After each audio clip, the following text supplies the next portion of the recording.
ជំនោខ្យល់ធ្លាក់រដូវរំហើយខ្ញុំមិនភ្លេចឡើយចិត្តនឹកស្រមៃស្រុកឈូកំណើតកាត់ភ្ជាប់និស័យក្រាំងស្នេហ៍អាឡ័យភូមិតូចអង្គចាគយគុណរុក្ខជាតិដោះតាមដងផ្លូវហេមនរដូវស្រូវស្រែចេញផ្កាលំអងផ្កាស្រូវក្លិនជាប់នាសាប្រឡាយទឹកថ្លាធ្លាប់ងូតពីក្មេងស្រណោះចាប់យំតាមគុំពោតព្រៃឆ្លើយឆ្លងសំដីហាំងដូចបទភ្លេងទុនទៀបសូរិយាស័ក្តិឃ្លុំយំលេងក្នុងទឹកថ្លាឆ្វេងយំឆ្លើយឆ្លងគ្នាពេលនេះខ្ញុំឃ្លាតបន្តសិក្សាលាស្រែ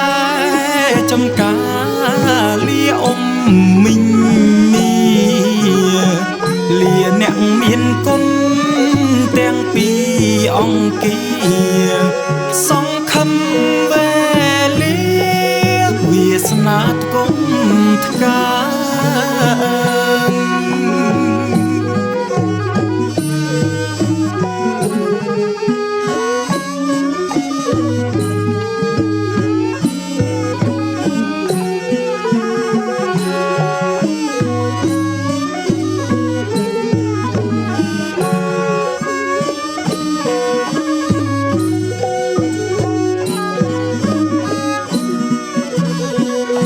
ស្រណោះចាប់យំ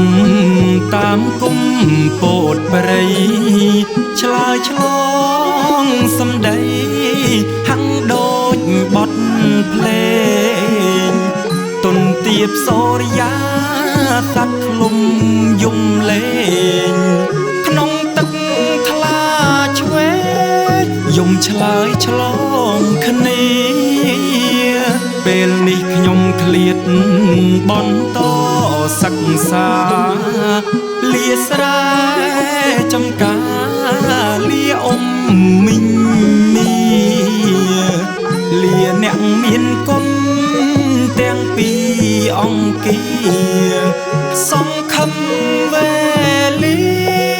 វាសនាថ្កុំថ្កា